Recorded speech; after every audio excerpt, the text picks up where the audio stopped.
If you guys don't have kids, you can borrow some of mine. I got enough to go around, so that'll be fine. Christy's not here this morning. She's having an operation in Adelaide tomorrow, so she's just sort of distancing herself at the moment. They told her if she's a close contact, she can't have it for 8 weeks, so that's why she's not here this morning. But I have all the kids here, so help me, please. It's awesome. It's great to be at church this morning. How are you guys going? Good? You guys excited? Yes. Easter's only 1 week away. That sort of snuck up, didn't it? Yes. Everything always sneaks up on me, I tell you. Christy suddenly says, now what are we doing for Easter this year?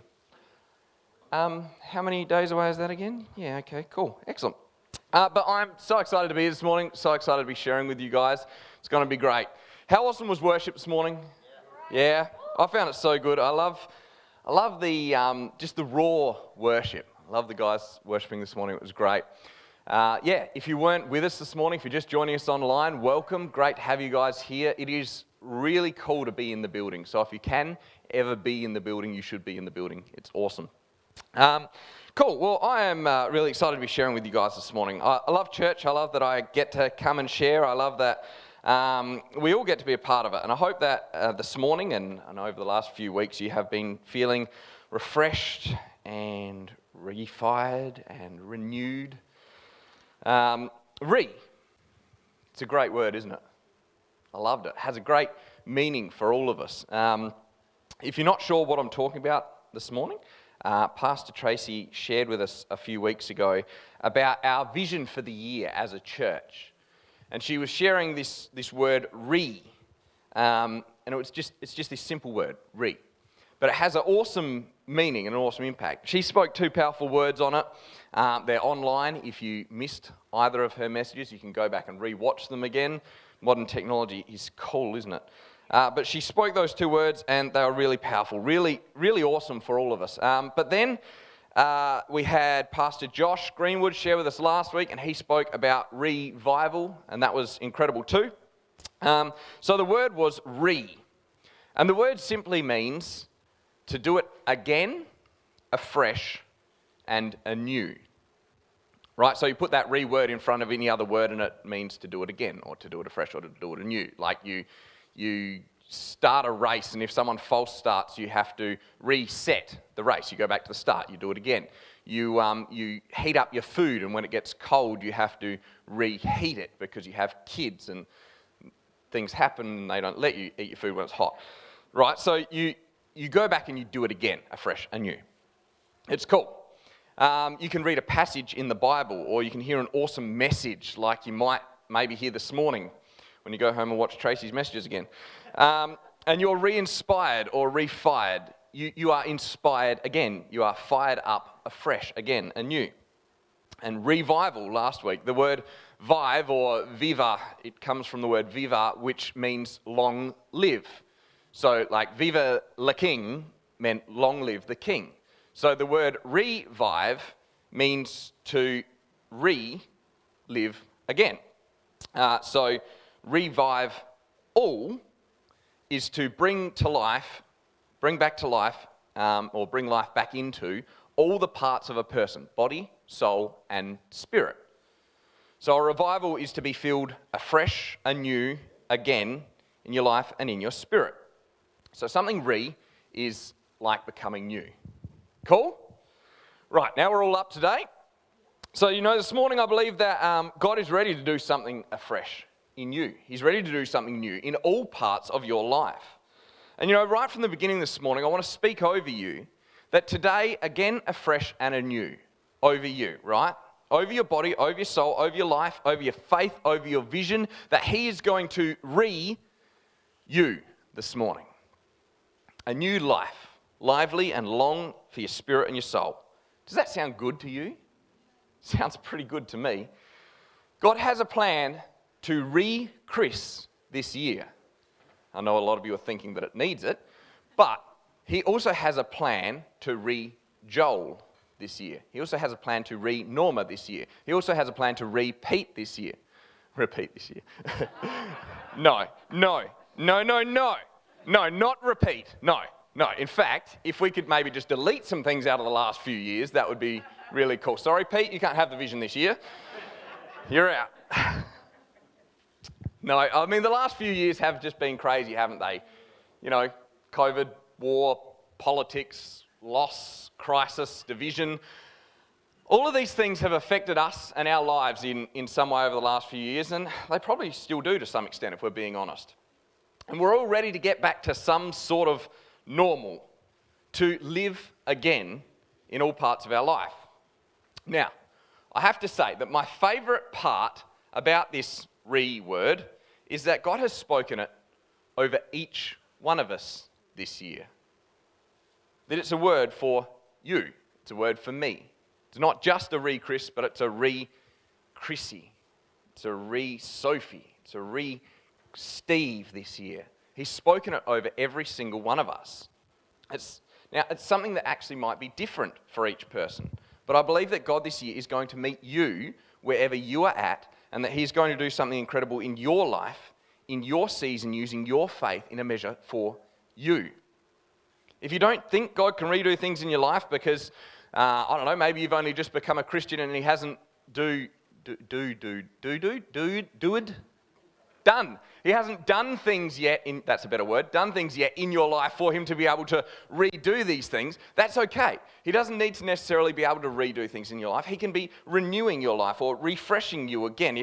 If your life maybe is going particularly good right now and you don't think that there's any areas that you're really struggling or need refreshing in, that's okay, because He can renew a vision in your life and He can stretch you again so that your faith has to begin to stretch so that you can rely on Him again.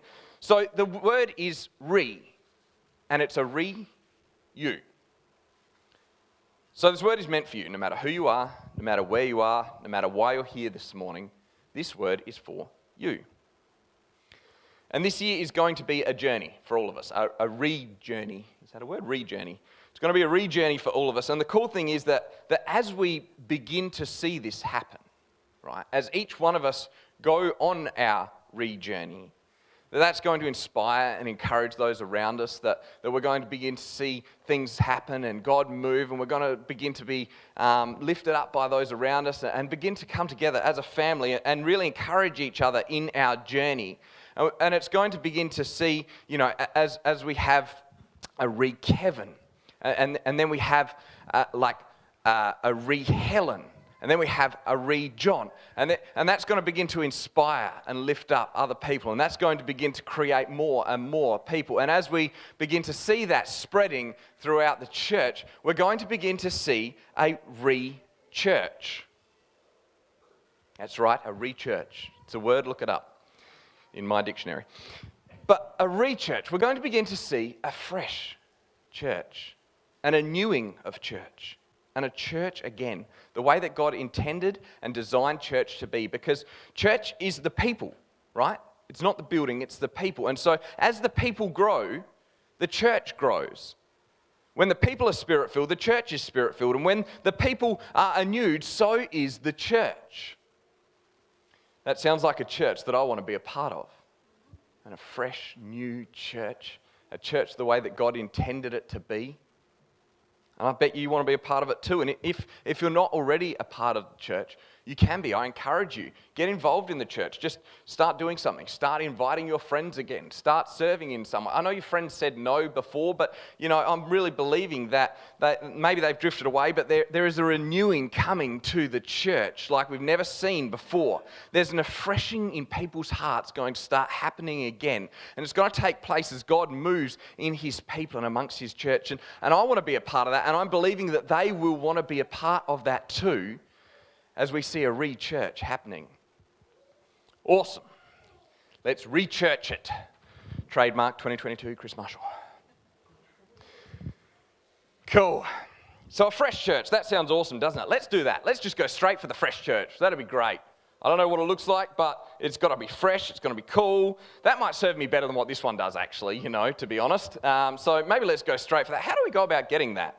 What does a re-church actually mean for me? Well, absolutely nothing if your name is not church. Because a re-church doesn't happen without first having a re-Chris. And I'm not just meaning me, meaning all of you too. It's not all on me, guys. Come on. But step one this year is actually you, right? The greatest commandment that God gave us was go and make disciples of all people. But we can't actually go and make disciples unless we are being discipled. We can't grow unless we're willing to be stretched. An incredible move of God does not happen without people who are actually willing to be moved. It's no good praying, God, use me, and then going home and saying, man, I feel really used by the church. Church isn't the room, it's the people in this room. You are the church. The people coming together in one place with one heart to see God move in us and move through us. Because that's what it's about. It's about a move of God.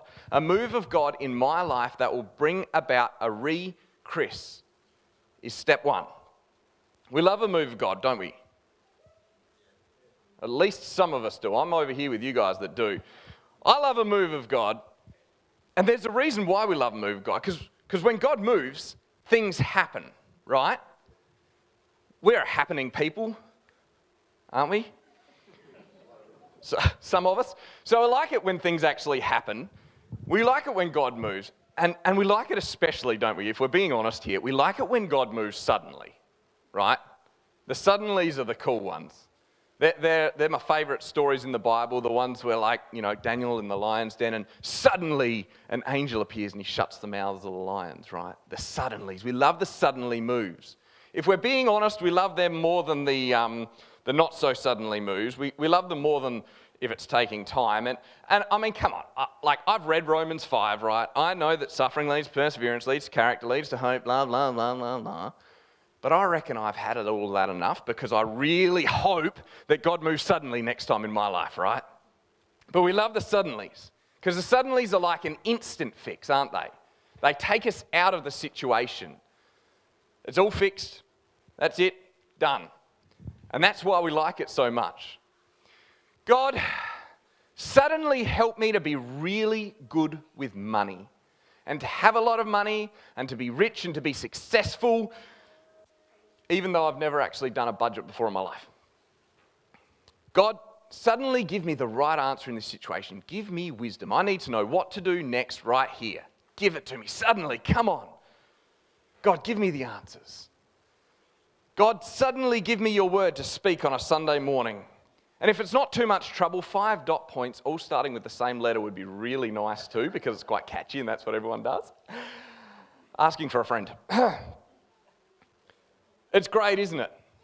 And there are times when God does work in the suddenlies, but more often than not, God works in the waiting, as can be exhibited by my lack of the same letter dot points this morning. But faith is built more in the waiting than it is in the suddenlies. Have you guys ever, seen a house being built? Have you ever built a house, maybe? You drive past the site for weeks and weeks, right? And there's a pad of dirt. And you drive past day after day after day, and sometimes the dirt's over here, and sometimes the dirt's over there, and sometimes it's higher, and sometimes it's lower, and sometimes there's big holes in the ground. But all it is dirt. There's just a pad of dirt for weeks and weeks and weeks and weeks and weeks. And then all of a sudden, one day you drive past, and just like that, suddenly, all the frames are up. It's got walls on it. And you're just like, when did that happen? And that's what it's like, because, see, they've been spending weeks and weeks working on the foundations. They've been spending weeks doing things underground that you will never see. They've been doing the plumbing and the electrical and pouring concrete into the footings and doing all this stuff that you don't really see anything happening. But what it's doing is it's building something strong enough to support the suddenly as the frames go up. And it's like that in our lives too. God does work in the suddenly sometimes, but he also works in the waiting and the growing. The vision for the year is the vision for the year for a reason. It's not a vision for the week. It's not a vision for the month. It's a vision for the year. Because a re-Chris is going to take a year, right? It's going to take a fair while. I'm sure some of you overachievers will have it done in 6 months and you'll be like, right, what's next?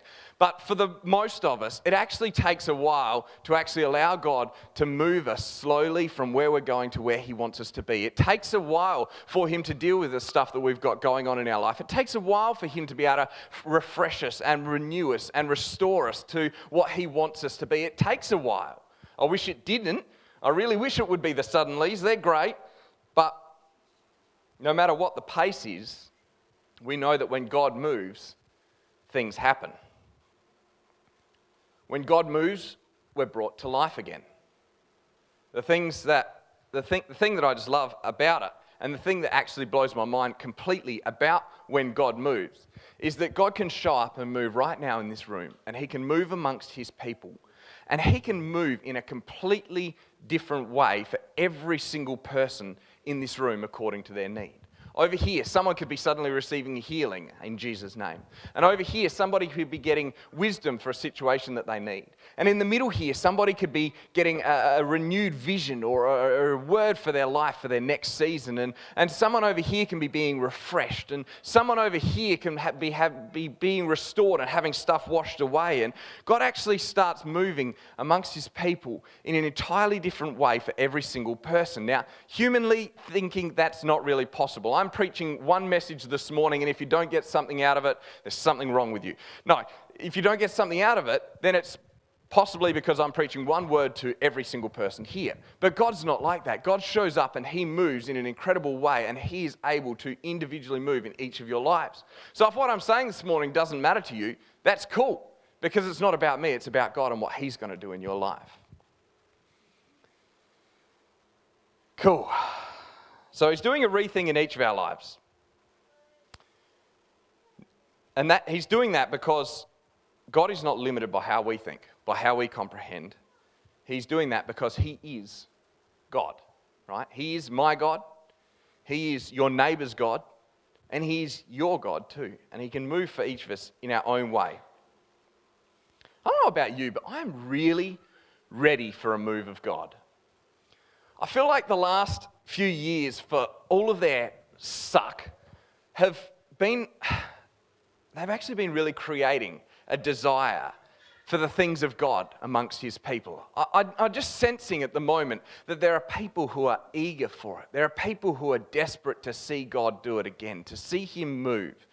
I'm so ready for Him to do something, and I honestly believe that He is about to do something incredible in our world, something powerful, something that this generation has not seen before.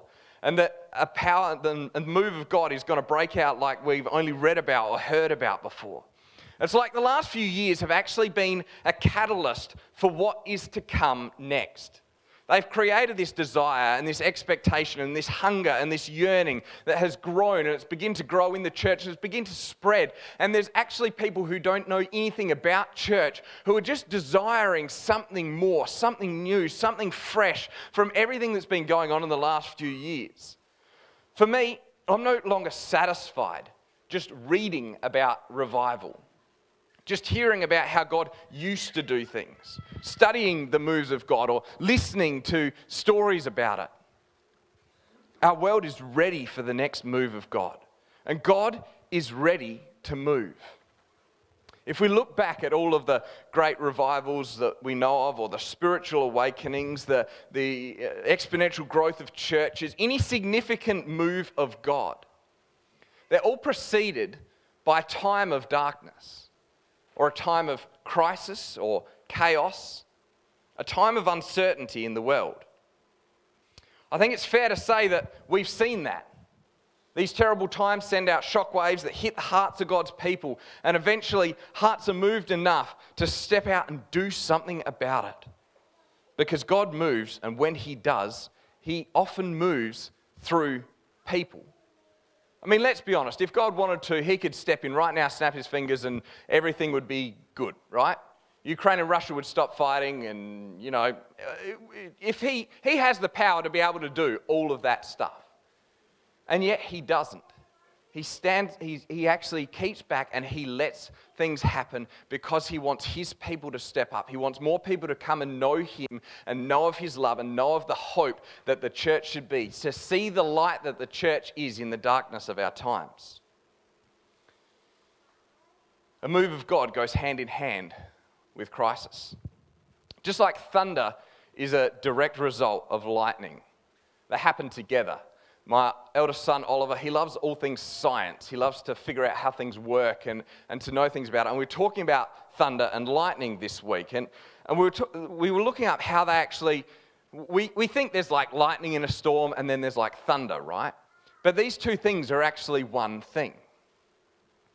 The lightning is a catalyst for thunder, just as chaos or crisis is a catalyst for a move of God. Lightning is pretty cool. Did you know that when lightning flashes, lightning actually moves through the sky at the speed of light, obviously, but it also moves through at a heat of 27,000 degrees Celsius. Now, if you compare that to the hottest thing that you know is like a flame, right? Like, you know those blue flames that you get at the end of big torches and stuff? That flame, the hottest flame that we know, burns at roughly 1,500 degrees Celsius, right? So lightning is burning at 27,000 degrees Celsius as it moves through the air. And what this lightning is doing is, as it's shooting through the air, it is superheating the air particles around it to 27,000 degrees. Now, if you know basic science, you know when air gets hot, it expands, right? And so in this heating, and then as the lightning disappears, suddenly the air gets cold again and it all comes back in and subtracts on itself. But as this effect is happening, it is actually forcing the air particles around it out. And that's forcing the next ones out, and that's forcing the next ones out. And what that does, because there's so much pressure in that air, it actually creates a sound, and the force of it creates thunder that then rolls through. It's like a balloon, right? When you pop a balloon, there's this bang sound. The bang sound's actually not the balloon popping. The bang sound is the air, the pressurized air, releasing into the atmosphere. A balloon, when it pops, is actually silent. But it's because of this reaction. So lightning happens, and instantly there's a reaction of thunder. Do you guys used to do the thing where you like counted in between the lightning and the thunder to see how far away the storm was? Yeah? Are you guys like 1/1000 counters or 1 Mississippi counters? 1 ands. Oh, okay, that's a new one. I've heard that. I'm a 1/1000, 2 1,000. There's the 1001, 1002, or there's the 1 Mississippi, 2 Mississippi. Anyway, that's how far away is the storm, right? Every second is what? See, I heard that every second used to be a kilometre, but do you know that's actually wrong? I had my mind blown this week when I was talking with my son. It's crazy. The speed of sound is 343 metres per second, right? So every 3 seconds is 1 kilometre. So previously, you've been sitting out there watching the storm and you'd be like, 1, 2, 3, boom. Oh, that's 3 kilometres away. I'm safe. No, it's right there. You're going to die. Get inside. Anyway, sorry. I was getting distracted. So thunder and lightning happen at the exact same time. And yet, if we are in a thunderstorm, we always see the lightning first, don't we? You always see the lightning, and then a few seconds later, you hear the thunder. The boom of thunder comes after. And how often is this the case in our lives?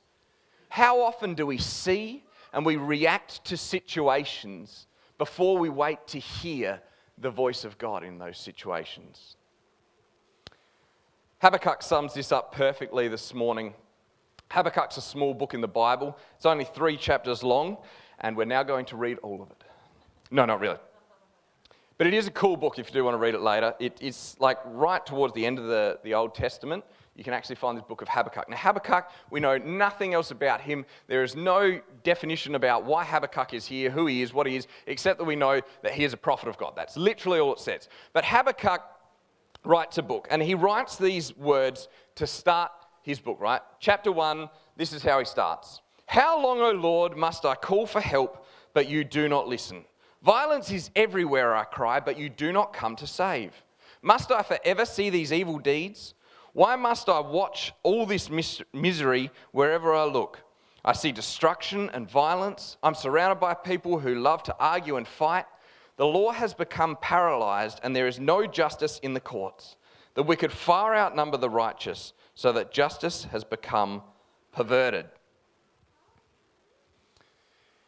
Hit a bit close to home.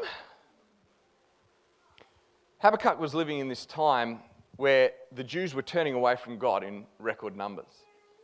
And there was violence, and there was chaos, and there was confusion, and there was such a time of darkness as people forgot about God, and they forgot what He meant to them and what He could do in them. And Habakkuk was living in this world that was upside down, much like the one that we see today. Might get the band up. We see violence, and we see war crimes and protests, racial tension, political tension, churches and Christians fighting and splitting, family and marriage breakdowns, businesses and jobs being lost, children rebelling and turning away, and our world desperately needs a move of God. But even if you put all of those things to the side, we look within ourselves and we desperately need to see a move of God in our life. In the second chapter of the book, God replies to Habakkuk. And he actually reminds Habakkuk that no matter what, he is still in control. That he has the power, and that he is working and moving, and that he is about to do something in the situation. Even though that's not the way, or it's not in the timing that Habakkuk would like, he was going to this situation. In fact, he reminds him in verse 14 that the time will come when all the earth will be filled as the waters fill the sea with an awareness of the glory of the Lord. Time will come when all the earth will be filled with an awareness of the glory of the Lord. In fact, his answer, his reply to Habakkuk is so powerful and it's so well worded. I mean, he's God, of course, but it is so good that Habakkuk manages to finish in the end by praising God. And in chapter 3, he responds with these words, and he says, Lord, I have heard of your fame, and I stand in awe of your deeds, Lord. Repeat them in our day, in our time, make them known. In other words, Lord, do it again. Redo it in our time, in my time, in me. Have your way. That should be the cry of each and every one of our hearts. Do you know what I believe this morning? I believe that every powerful move of God that we see written in this book is not just an in this book thing. But if He has done it before, then He can do it again. And that if He hasn't done it before, then the time hasn't been right before, but maybe the time is right now and He can do it anew in our lives in this generation, that we can see a move of God like we have never seen before, that we can see people responding to God like we have never seen before. I believe that the words spoken and that the promises made were not just for the people who heard them in that day, but also for us. I believe that He can and that He will move again, and I believe that He wants to use us to do it. That He is just waiting for us to be ready for it to happen. And that this year, as we begin to let Him us and re-church His people, as we intentionally bring ourselves and all parts of ourselves back to a new life, to growing in our faith, in the slow times and taking advantage of the suddenlies, that we're going to see revival in our time and in our lives and in us. In this building, across our community, like we've never seen before, because the move of God is not just possible, but it is inevitable, because God promised that the time is coming when all the earth will be filled as the waters fill the sea with an awareness of the glory of God. Do it again, God.